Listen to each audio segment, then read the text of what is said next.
Hey guys, what's going on and welcome to a brand new video. This is going to be your review for the Leeds United 1, Aston Villa 2, and we lost in a game where we took the lead 1-0. Sorry boys, we took the lead 1-0. We looked like the better team in the first half by a mile, and then the second half it turned, and then it all went wrong, and then we kind of got ourselves back in the game. DCL handballs, and then yeah, we lose 2-1. Let's go through the goals. The first goal, Lucas Mecha. This is our goal, of course. A great free kick by Longstaff. It goes to the back post. I think it was Goodmanson who flicks it. It goes to the other side, basically. Emi Martinez goes to catch it. Stack does very well to get above him and header it on target. It's blocked off the line, just straight into Mecha's foot, taps in the back of the net, bang, we're 1-0 up. You know, and we look good in that first half. We probably could have scored a couple in this game. You could argue that we missed our chances again and didn't take them. We go into halftime 1-0, looking like the better team, I think, until the final 5 minutes of the first half, I would say, where we kind of sat back and just tried to basically get to halftime. Second half starts. 3 minutes later, they score. It's 1-1. 3 minutes after after they score. They score 3 minutes after the second half starts. Mallon, who came on at halftime, again, another substitution that's worked for the opposition. He gets the ball in so much space. Ampadu kind of pulls away, watching the replay. He kind of pulls away, and then I don't know where Okafor is. I don't know where Okafor is, because that's supposed to be who you're marking. You're supposed to be there. So both of them, for me, there. And then the ball gets put in, and Rogers, just great finish from Rogers. Morgan Rogers, great finish. Just puts his foot on it, and it goes in the back of the net, and it's 1-1. And then it kind of goes a bit back and forward for the rest of the game, really. We're going back and forward, trying to score. They try and score.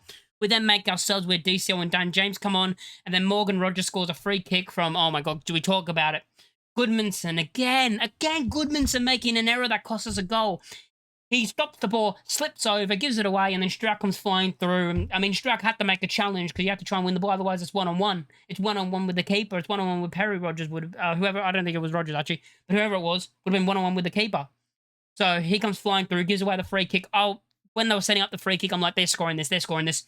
Ball goes he just hits in the back of the net. I don't know what Perry's doing. Perry's just, oh, it's your fault. Like, he just stands still. He's rooted to his spot.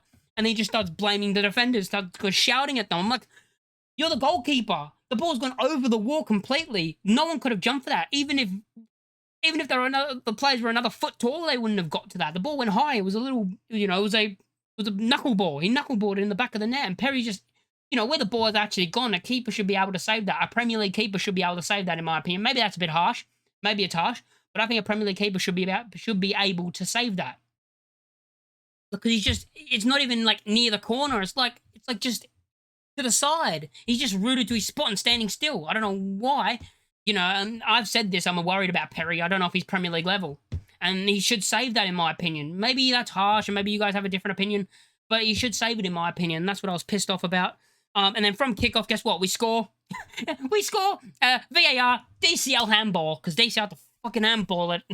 He couldn't just, he couldn't put his chest on it, couldn't put his knee on it. No, he has to handball it. DCL, are people going to finally admit that this guy's shit? Are we just going to continue all season with, but he's hold-up play, but he wins balls in the air, he wins flick-ons. Lucas Mecha is a better striker. I hope people are going to finally come around to the fact that Lucas Mecha is a better striker than Dominic Calvert-Lewin. Please, people. But yeah, Dan James came off the bench and probably was the impact. I mean, he was the one that got the shot away that was saved by Martinez that went into the DCL handball. He was basically the only one. He was basically the one trying to attack at the end of the game. And people will say, oh, we should have started here with Aronson. I thought Aronson played well. I thought Aronson had a good performance, put in a shift defensively and in attack. I thought he actually was good. I thought the sub should have been made a bit earlier, and I've always said that about Farke. He makes his subs at the wrong time. Thought he should have made it a bit earlier. But yeah, Dan James did make an impact. But again, he was the only one trying. Nonto came on and he tried a little bit, but was he great? No. Pirro, do you expect him to do much? No, he's not Premier League level. He's just not. Who else came on? Was that all the subs? Yeah, it was DJ, DCL, and Nonto, and Pirro. And yeah, I don't expect DCL to do anything because I don't rate him as a striker. Pirro, don't think he's Premier League level. Nonto was all right, but didn't really do much. Dan James was the only impact off the bench, and maybe there's a case for him starting ahead of Aronson in the next game. But it's one of those things where I feel like he was better because he came off the bench, and maybe him being used as an impact off the bench is better than him starting. He doesn't have the same performance if he starts, in my opinion. He doesn't have that impact if he starts the game. And I think Aronson was actually good in this game. We'll go for a player range, but yeah, it's another loss.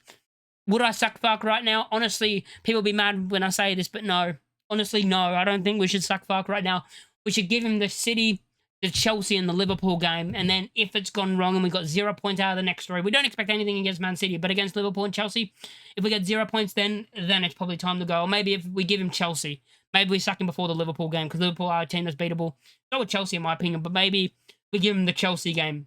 We give him the Chelsea game and see what he can do against them. But again, it's another game we've taken the lead 1-0 and we've thrown it away, you know. The goals that we do concede are always so stupid. They're cutbacks where they just, again, it's not a cutback, but it's a ball across the box.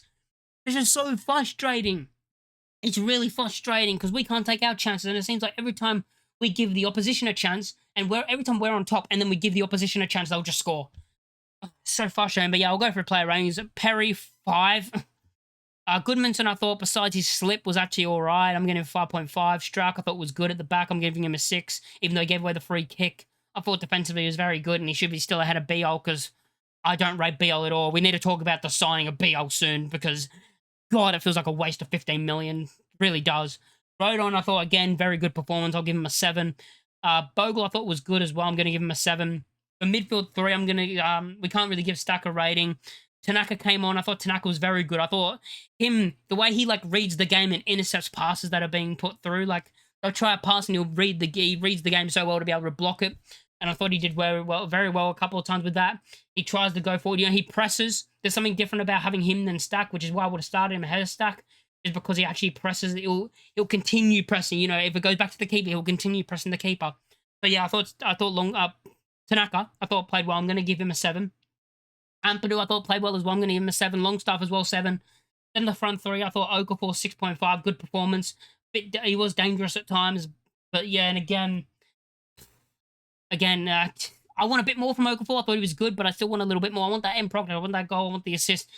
I just wanted a bit more from Okafor, but I thought it was good. I thought it was a good performance. Lucas Metra, I'm giving my man of the match. If I had to give one to our team, I thought he was brilliant up front. And people that still think DCL should be ahead of him are, in my opinion, stupid, because he's a better striker, and I've been saying this for ages. I mean, I've been saying this since the opening game against Everton.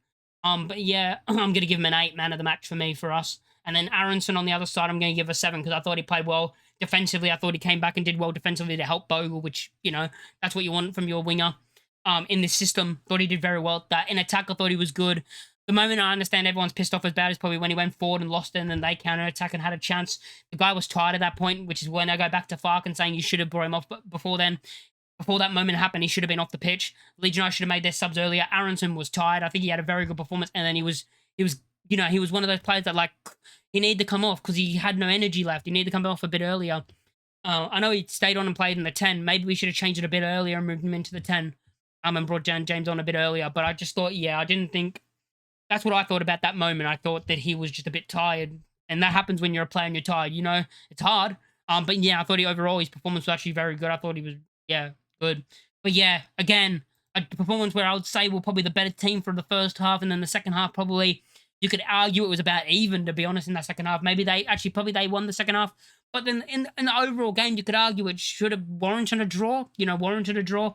But we move on to the next game against Man City, and I don't have hope that we get any points. Of course, we're in the bottom 3 now, and we'll be in the bottom 3 after Man City, because I don't back us to get anything against Man City. No one really backs us any way to get anything against Man City. I'm not even blaming Fark, to be honest. I'm more blaming the board and the signings that we made, calling it an 8 out of 10 window. Remember, 8 out of 10 window, 8 out of 10 window. Fuck off. It's not even probably a 5. The only 2 players that I think we've signed that have been good, yeah, 3. Goodmanson, Longstaff, Okafor. They are the 3 players that I've been like, good signings. The rest, iffy. Perry, don't know about it. Stack, don't know about it, because he's either very good or shit. And yeah, like DCL, I'll say Mecha, but that was a free. I mean, they were free signings, so maybe I won't bring them into the equation.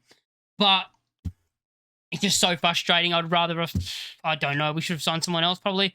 But anyway, thanks for watching the video. Let me know what you thought on the performance in the comment section down below. Like, comment, and subscribe if you're new, and I'll catch you all in the next one. Peace.